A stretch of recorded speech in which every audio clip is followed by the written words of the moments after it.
Good morning dear student, प्यारे विद्यार्थियों, नमस्कार। कैसे हो? आशा करता हूँ कि आपकी पढ़ाई बहुत ही अच्छी चल रही होगी। प्यारे विद्यार्थियों, बोर्ड के एग्ज़ाम बहुत निकट हैं। अब आपको अच्छे से तैयारी करनी है। आज मैं आपको बताऊंगा इनविटेशन कैसे लिखें। प्यारे विद्यार्थियों, बोर्ड का तीसरा प्रश्न ये आता है इनविटेशन 4 नंबर का, बहुत ही इम्पोर्टेंट है। अधिकांश लड़के गलतियां कर लेते हैं कि फॉर्मल और इनफॉर्मल इनविटेशन क्या होते हैं। आप बने रहे हमारे वीडियो के साथ, पूरा वीडियो देखें, लेकिन एक आपसे गुजारिश है कि आप स्किप ना करें। स्किप करोगे तो बोर्ड एग्ज़ाम में आपको याद नहीं होगा। इसलिए आप बिना स्किप किए पूरा वीडियो सिर्फ 12 या 15 मिनट इतना आप अपने लिए दे सकते हैं और अपने साथ धोखा मत कीजिए। पूरा वीडियो देखिए, समझिए। ये प्रश्न 100% बोर्ड में आएगा। इनविटेशन कैसे लिखें, फॉर्मल कैसे इनविटेशन होता है, इनफॉर्मल क्या होता है, और ये निमंत्रण लिखना सीखना बहुत ज़रूरी है। आज हम मात्र 15 मिनट में, प्यारे विद्यार्थियों ध्यान दें, मात्र 15 मिनट में आपको इनविटेशन लिखना सिखाऊंगा। 100% आप बने रहे हमारे वीडियो के साथ। सबसे सरल तरीके से इनविटेशन लिखना सिखाऊंगा। तीसरा प्रश्न बोर्ड का 100% आता है। ध्यान दीजिए प्यारे विद्यार्थियों, हमारे इस चैनल को लाइक, सब्सक्राइब और शेयर जरूर करें। तो शुरू करते हैं, हम इनविटेशन कैसे लिखें। प्यारे विद्यार्थियों ध्यान देना, सबसे पहले मैं आपको बता दूं कि ये बोर्ड का तीसरा प्रश्न आता है। यहाँ अपन डिस्कस करते हैं प्यारे विद्यार्थियों। तो बोर्ड का तीसरा प्रश्न ये आता है, इनविटेशन बोर्ड का तीसरा प्रश्न है। आपको ध्यान रखना, इनविटेशन 4 मार्क्स का, कितने मार्क्स का? 4 मार्क्स का। सबसे पहले ये जो इनविटेशन होते हैं 2 प्रकार के होते हैं, फॉर्मल इनविटेशन और इनफॉर्मल। ध्यान रखना, बोर्ड में कोई भी पूछ सकता है, फॉर्मल भी आ सकता है, इनफॉर्मल भी आ सकता है। फॉर्मल का मतलब होता है औपचारिक निमंत्रण और इनफॉर्मल का मतलब होता है अनौपचारिक इनविटेशन। प्यारे विद्यार्थियों, फॉर्मल में क्या होता है कि थर्ड पर्सन का प्रयोग होता है। किसका प्रयोग होता है? Third person. ध्यान दें, और इसमें थर्ड पर्सन का प्रयोग होता है ही और सी, और इस तरह से इसमें इसका प्रयोग होता है। इधर यहाँ देखें तो यहाँ पर फर्स्ट पर्सन का प्रयोग होता है। ठीक है ना? कौन से पर्सन का? फर्स्ट पर्सन का, यानी आई और वी। ध्यान रखना, यहाँ पर अपन बात करें तो यहाँ पर इनफॉर्मल में फर्स्ट पर्सन का प्रयोग होता है, आई और वी का। तो इधर देखें फॉर्मल में तो थर्ड पर्सन का प्रयोग होता है, सी। अब आपको फॉर्मल और इनफॉर्मल में अंतर बता लेता हूँ। फॉर्मल में डायरेक्ट लिखा जाता है, इसमें एड्रेस और भेजने वाले के साइन की ज़रूरत नहीं होती है। लेकिन ये 2 तरह से पूछा जाता है, एक्सेप्टिंग एंड डिक्लाइनिंग। मैं आपको दोनों तरह से समझाऊंगा, एक्सेप्टिंग कैसे लिखते हैं, डिक्लाइनिंग कैसे लिखते हैं। सबसे पहले हम बात करेंगे फॉर्मल। ज़्यादातर फॉर्मल आता है, लेकिन कई बोर्ड के एग्जाम में इनफॉर्मल आ जाता है। तो कैसे लिखेंगे? आपको सबसे पहले अंतर है कि फॉर्मल में सीधा लिखा जाता है, इनफॉर्मल में 2 चीज़ें आती है। एक तो एड्रेस, किसका? भेजने वाले का, और दूसरा है उसका नाम। ये 2 चीज़ें इनफॉर्मल में आती हैं। तो ये विशेष ध्यान रखें, फॉर्मल और इनफॉर्मल में अंतर क्या है। फॉर्मल में एड्रेस नहीं लिखा जाता है, सेंडर्स नेम नहीं लिखा जाता है। तो इनफॉर्मल में एड्रेस लिखा जाता है और उसका साइन, सिग्नेचर लिखे जाते हैं, योर्स सिंसियरली वगैरह से। ठीक है ना? और यहाँ पर अपन फॉर्मल में थर्ड पर्सन ही सी से शुरू होता है, तो इधर इनफॉर्मल हमेशा फर्स्ट पर्सन आई और वी से शुरू होता है। अब हम थोड़ा सा आगे एग्जाम्पल के जरिए समझते हैं। प्यारे विद्यार्थियों ध्यान रखें, जैसे ये एग्जाम्पल है। अब इसमें वर्ड लिमिट क्या होगी? 50 वर्ड्स। फॉर्मल इनविटेशन कैसे लिखें? जैसे आपके सामने एग्जाम्पल है, कैसे लिखें ध्यान रखना। फॉर्मल ज़्यादा आता है तो इसमें ध्यान रखना, you have been invited to attend prize distribution function on 28 December 2025 at 10 AM as a chief guest of the function. अब आपको एनुअल फंक्शन पे, प्राइज डिस्ट्रीब्यूशन फंक्शन पे चीफ गेस्ट के रूप में बुलाया गया है। As the as the chairman of the municipality, write a formal reply to the principal of Gitanjali public senior secondary school Bilara accepting the invitation. प्यारे विद्यार्थी ध्यान दें, यहाँ पर एक्सेप्टिंग पूछा है, स्वीकार करना है, फॉर्मल है, फॉर्मल इन्विटेशन है, लेकिन एक्सेप्टिंग है, स्वीकार करते हुए। ये भी ज़्यादा आता है। आपको प्राइज डिस्ट्रीब्यूशन फंक्शन पर चीफ गेस्ट के रूप में बुलाया है, आप उन्हें इन्विटेशन को एक्सेप्ट करते हुए रिप्लाई कीजिए, फॉर्मल एक्सेप्टिंग, औपचारिक। कैसे लिखें ध्यान दीजिए, इस तरह से आपको ये लिखना है, मिस्टर RS परियार, ध्यान लिखें, ये फॉर्मल है, इसमें एड्रेस और सिग्नेचर नहीं आते हैं, यानी सेंडर्स नेम की सिग्नेचर नहीं आते, सीधा लिखा जाता है और इसकी लिमिट है 50 वर्ड। कितनी? तो आपको कोई चिंता नहीं करनी है, लेकिन सीखना है कि फॉर्मल इस तरह से लिखा जाता है। Mister RS Pariyar, the chairman of the municipality Bilara, thanks to mister Manish Patel, the principal and the staff of Gitanjali public senior secondary school Bilara for their kind invitation of being chief guest of the prize distribution function on Monday 28 December 2025 at 10 ध्यान रखना, यहाँ पर AM कर सकते हैं 10 AM। अब यहाँ देखिए, mister RS Pariyar, chairman of municipality, thanks कहते हैं, धन्यवाद देते हैं, किसको? Gitanjali public senior secondary school के प्रिंसिपल और उनके स्टाफ को उनके चीफ गेस्ट के रूप में सादर मतलब निमंत्रण करने के लिए उन्हें धन्यवाद देते हैं। आगे क्या लिखना? ही has great pleasure accepting the invitation, उन्हें ये आमंत्रण को स्वीकार करते हुए, ये एक्सेप्टिंग है, उन्हें ये आमंत्रण को स्वीकार करते हुए बड़ी प्रसन्नता हो रही है, ठीक है ना, उन्हें आमंत्रण को स्वीकार करते हुए बड़ी प्रसन्नता हो रही है। He will certainly attend the function, वो निश्चित रूप से फंक्शन में उपस्थित होंगे। प्यारे विद्यार्थियों, ये एक्सेप्टिंग है, ऐसे लिखा जाता है। और आपको अच्छी तरह से एक बार वापस बता दूं, mister RS Pariyar, the chairman of municipality, यानी नगर पालिका के chairman mister RS Pariyar, thanks धन्यवाद देते हैं, किसको? To mister Manish Patel, the principal and staff of Gitanjali public senior secondary school for Bilara, for their kind invitation, उनके सादर आमंत्रण के लिए, of being chief guest of the prize distribution function, पुरस्कार वितरण के अवसर पर उनको चीफ गेस्ट के रूप में आमंत्रण करते हुए उन्हें धन्यवाद देते हैं। और फिर उन्हें he has great pleasure accept the invitation, उन्हें आमंत्रण को स्वीकार करते बड़ी प्रसन्नता हुई।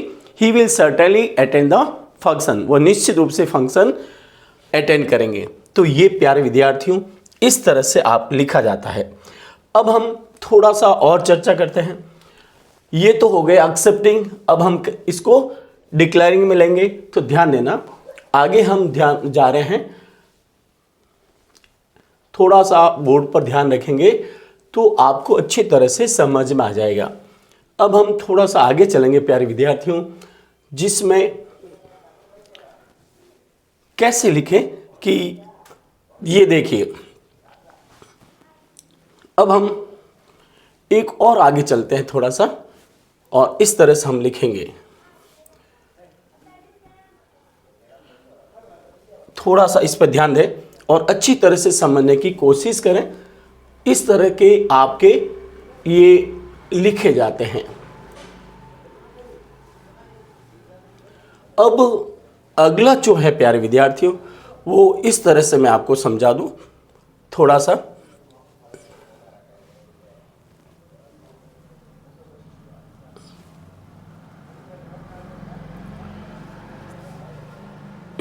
ये इनफॉर्मल है। अब accepting the invitation informal, you are Manish या Madhuri, you have been invited Mr. Anil Sharma on the auspicious occasion of his retirement on Tuesday 15 January 2026 at 6 PM. Write informal. अब आपको क्या लिखना है? Informal reply accepting the invitation. मैंने आपको अभी बताया कि जब इनफॉर्मल लिखते हैं प्यारे विद्यार्थियों, तो इनफॉर्मल में एक तो एड्रेस लिखा जाता है, अच्छा, ये भी स्वीकार करना है, एक्सेप्टिंग है ये भी, ठीक है ना। तो ऐसे लिखना है इसको बॉक्स में, और हर क्वेश्चन आपको किस में लिखना है, ऐसे बॉक्स बना के लिखना है। तीसरा प्रश्न हमेशा बॉक्स में आएगा। पूजा कुंज stood at 7 Tilak Nagar Bilara Jodhpur 30 December 2025। ये तो हो गया एड्रेस। इसके बाद क्या करना है ध्यान दीजिए, और इस एड्रेस के बाद ध्यान रखना, ये एड्रेस हो गया, फिर इसको इस तरह से लिखना है, ठीक है ना। डियर आलोक, प्रिय Alok, I am very please to receive your kind invitation on the auspicious यानी शुभ ओकेजन यानी अवसर of the retirement on Tuesday 15th January 2026 at 6 p.m. at his residence. Dear आलोक, प्रिय आलोक, मुझे आपके आमंत्रण को आई एम वेरी प्लीज्ड, मुझे बहुत खुशी हुई, to receive your kind invitation, आपके सादर आमंत्रण को प्राप्त करते हुए, ऑन द ऑस्पिशियस शुभ ओकेजन, शुभ अवसर ऑफ रिटायरमेंट, और रिटायरमेंट के शुभ अवसर पर, जब कब है ये, मंगलवार, डेट लिखनी है, ये क्वेश्चन में लिखी होती date, Tuesday 15 January 2006 at 6 PM at his residence. I have great pleasure accepting the invitation. मुझे, अब मैंने आपको कहा था ना, फॉर्मल इनफॉर्मल हमेशा आई से शुरू होता है, तो I have great pleasure accepting the invitation, मुझे आमंत्रण को स्वीकार करते बड़ी प्रसन्नता हुई। I shall certainly attend the function with my family, मैं निश्चित रूप से परिवार के साथ फंक्शन में उपस्थित होऊंगा। विथ बेस्ट विशेष, शुभकामना सहित, योर सिंसियरली मनीष। प्यारे ध्यान दीजिए प्यारे विद्यार्थियों, इसमें क्या है, क्या अंतर है, इसमें नेम ऑफ जो भेजने वाले का सिग्नेचर, योर सिंसियरली आपका प्रिय मनीष, ये लिखना जरूरी है, और विथ बेस्ट विशेष इस तरह से लाइन छोड़ के लिखना है। तो आपको ये ध्यान होना चाहिए फॉर्मल और इनफॉर्मल में क्या अंतर है। फॉर्मल में एड्रेस नहीं लिखा जाता, भेजने वाले का नाम नहीं लिखा जाता, जबकि इनफॉर्मल में भेजने वाले का सबसे पहले एड्रेस किस साइड में, left side of the page, उसके बाद लाइन छोड़ना लिखना डियर, और उसके बाद लिखना है ये जो इस तरह से बॉडी, फिर इसके बाद नीचे लेफ्ट साइड में फिर आपको क्या करना, उसके योर सिंसियरली और नेम लिखना है। तो इस तरह से इनफॉर्मल में एक्सेप्टिंग ऐसे लिखा जाता है। अब हम आगे चलें, थोड़ा सा ध्यान दें, एक और मैं आपको समझाता हूँ डिक्लाइनिंग का, ठीक है, थोड़ा सा डिक्लाइनिंग समझा दूँ तो यहाँ पर ध्यान दें। जैसे ये डिक्लाइनिंग है, क्वेश्चन और देख लीजिए अच्छी तरह से समझने के लिए। अब ये क्वेश्चन आपके सामने है, इनफॉर्मल लेटर है और ये है डिक्लाइनिंग, मना करना आपको, ठीक है ना। तो अच्छी तरह से ध्यान देना कि मैं आपको थोड़ा समझा रहा हूँ। You are Ajay Anita, you have been invited by mister Alok Sharma on the auspicious occasion of his son's birthday. Birthday पे अटेंड होना है, राइट एंड इनफॉर्मल, प्यारे विद्यार्थी ध्यान रखें, यहाँ पर थोड़ा सा विशेष ध्यान रखें, informal reply declining the invitation, आमंत्रण को मना करते हुए आपको इनफॉर्मल रिप्लाई करना है। तो सबसे पहले क्या लिखना है, इनफॉर्मल में एड्रेस होता है, तो ये ध्यान दीजिए थोड़ा सा इस तरह से एड्रेस, सोनू कुंज स्टूडेंट 7 बालाजी नगर बिलाड़ा जोधपुर, और डेट 13 दिसंबर 2025। प्यारे विद्यार्थी, जब कभी आप एड्रेस लिखे तो 4 बातें, घर का नाम, गली का नाम, मेन स्थान और तारीख, ये लिखना ना भूलें, ये विशेषता इनफॉर्मल में लिखा जाता है। तो आपको आशा करता हूँ समझ में आ गया कि फॉर्मल और इनफॉर्मल में क्या अंतर है। इनफॉर्मल में एड्रेस और सेंडर्स का नाम लिखा जाता है लेफ्ट साइड में।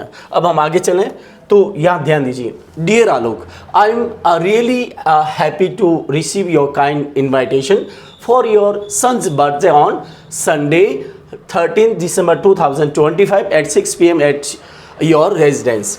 इन्हीं आई एम रियली हैप्पी, मैं वास्तव में खुश हूँ, आपके आमंत्रण को प्राप्त करते हुए वास्तव में खुश हूँ कि आप अपने बेटे के जन्मदिन Sunday 30 December 2025 at 6 PM at your residence, यानी आपके निवास स्थान पर आपके बेटे के जन्मदिन पर मुझे आमंत्रण करते हुए मैं बहुत खुश हूँ। But I am sorry to say, लेकिन मुझे ये कहते हुए दुख होता है दैट कि I am unable to attend the birthday party, मैं बर्थडे पार्टी अटेंड नहीं कर सकता, due to urgent work at home, घर पर आवश्यक कार्य होने के कारण मैं बर्थडे पार्टी अटेंड करने में असमर्थ हूँ। I send my best wishes, I send my best wishes, ध्यान रखना यहाँ पर लिख दो, I send my best wishes, मैं अपनी शुभकामनाएं भेजता हूँ। I send my best wishes on this function, इस उत्सव पर मैं अपनी शुभकामनाएं भेजता हूँ। योर सिंसियरली, आपका प्रिय अजय। तो प्यारे विद्यार्थियों, ध्यान दिया आपने, यहाँ पर भेजने वाले का नाम योर सिंसियरली स्पेलिंग से लिखनी, SANCERELY और नाम लिखा है। तो इस तरह से इनफॉर्मल कौन सा है, डिक्लाइनिंग, ठीक है ना। तो इस तरह से लिखना है, dear Alok, I am really happy to receive your kind invitation for your son's birthday on Sunday 13 December 2025 at 6 PM at your resident, but I am sorry to say that, लेकिन मुझे आपको कहते हुए दुख होता है कि I am unable to attend the birthday party due to urgent work at home, घर पर आवश्यक कार्य होने के कारण मैं बर्थडे पार्टी में अटेंड होने में असमर्थ हूँ। I send my best wishes, I send my best wishes, यहाँ पर ध्यान रखना, सिद्ध बेस्ट और ऑन दिस फंक्शन, इस उत्सव पर मैं आपको अपनी शुभकामनाएं भेजता हूँ, योर सिंसियरली। तो प्यारे विद्यार्थियों, समझ में आया होगा, इस तरह से आपको लिखना है। अब हम एक और आपको बता देता हूँ, थोड़ा सा ध्यान दें, और इस तरह से आपको लिखना है। अब प्यारे विद्यार्थियों, एक और है, ध्यान दें थोड़ा सा, इस तरह से आपको थोड़ा लिखना है। हर प्रश्न को अच्छी तरह से समझते हुए लिखना प्यारे विद्यार्थियों, ध्यान दीजिए। और अभी ये अपन देखो, इधर ध्यान दें, ये इस तरह से लिखना है और आपको हर चीज़ को समझते हुए लिखना है। और अब थोड़ा सा एक और आपको इसका बता देता हूं मैं, एक क्वेश्चन और इस तरह से, ये ध्यान दीजिए,